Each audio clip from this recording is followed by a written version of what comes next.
The National Publicity Secretary of the APC, Lanre Onilu, has announced his false happenings and reports emanating from different media in the past days.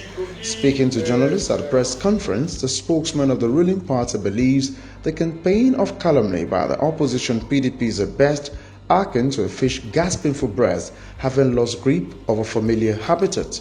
He denied claims that campaign posters for the 2023 elections were pasted by the ruling party. Onilu absolved the APC of all blame, saying it was the handiwork of their familiar foe, the PDP. Images of some of our leaders and members who are supposed to be preparing for elections in 2023. And we are saying clearly that this is not from our leaders, it's not from any of our members, it's all part of PDP's strategy to continue to distract this party from focusing on what is most important to the people of this country, which is governance. And we want to say clearly that we understand that we have a social contract with the people of Nigeria by the virtue of the mandate they have given to us, and anything short of focusing on governance, we are not going to be involved in it. So, in the course of fielding questions, Onilu mentioned that the respective security agencies have their work cut out for them, noting that the APC will not be dispensing man-hours to confront those with little walls with campaign posters when the task of governance stares the party in the face. Well, we are not into looking for perpetrators. The security agencies, they have their work cut out for them, but at least we can respond by ensuring that our members and Nigerians particularly understand that the issues before us are not posters. The issues before us is not 2023. The issue before us is not presidential election. The issue before us is not party politics. The issues before us are clearly issues of policies that are going to help this country. Issues of programs and projects.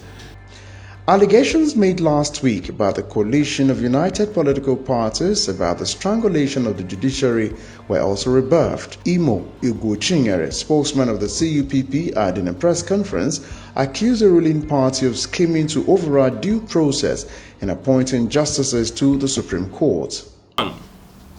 Painfully, we are here to inform Nigerians today that the opposition has intercepted credible intelligence of a last assault on the institution of the judiciary represented by the Supreme Court of Nigeria, where there is ongoing, perfected, desperate attempt by the ruling APC government working with their friends in the judiciary to constitute members of the presidential election panel with justices whose only reason of being selected is the guaranteed assurance that no matter whatever the law says, the president must be returned and affirmed against all known principles of our constitutional governance. The position of the CUPP generated varied reactions as many Nigerians expressed displeasure, while others appeared to have resigned to unspoken fate.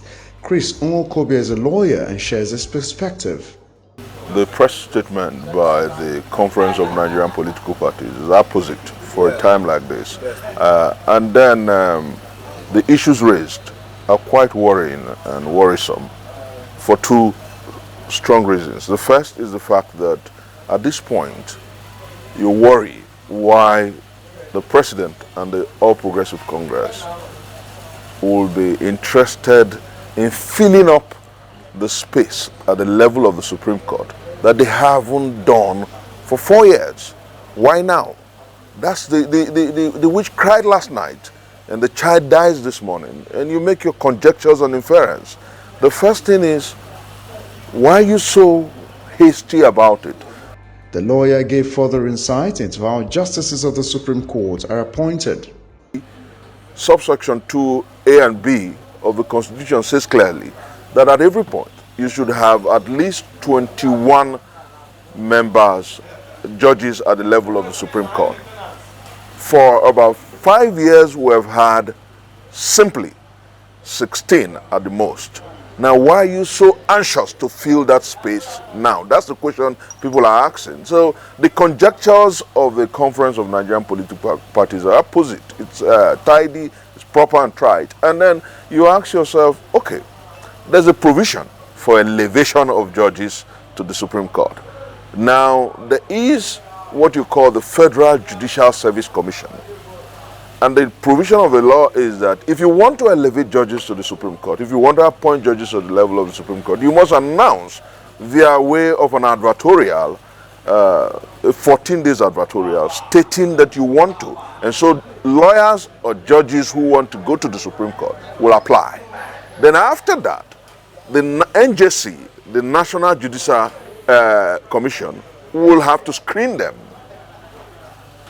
And these are supposed to be processes known to the legal and judicial community. Now you have to screen them and submit a list of those you have screened to the president, who in turn, perhaps based on whatever recommendation or criteria, choose those he would want to appoint as judges of the Supreme Court and then send them to the Senate for vetting or approval. All that hasn't happened. The APC spokesman, however, denies any subversive tendencies from the ruling party has been peddled by the opposition. And they insinuated, accusing the governing party of strangulating, or actually using their word, capturing the judiciary. That whatever the judiciary is doing now is being teleguided by the APC-led government. And we think that is an insult on that institution. It's an insult on the integrity of the eminent persons who are in that system.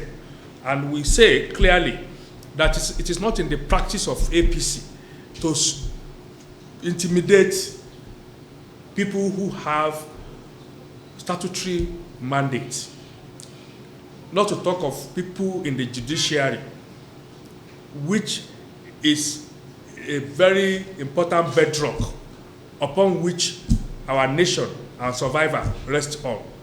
So to impugn on their integrity, we think is not what PDP, even in their most hideous intention, should involve themselves in. On the allegations against the Vice President, Onilu mooted thus. This Vice President has a pedigree of integrity. He has lived his life in a way to justify being regarded as a very credible individual. So if at this stage anybody thinks you can malign him, then he has taken the right course of action, is to give you the opportunity to come and prove your allegations. And whatever the consequences of that is, then you also make sure you are ready for it. It is obvious that the happenings are crystallizing or not towards the big one in 2023, but before then, both parties have to contend in the forthcoming gubernatorial elections in Kogi and Bayelsa State later this year on November 16. Adeni Ikunu, Rootstv, Nigeria.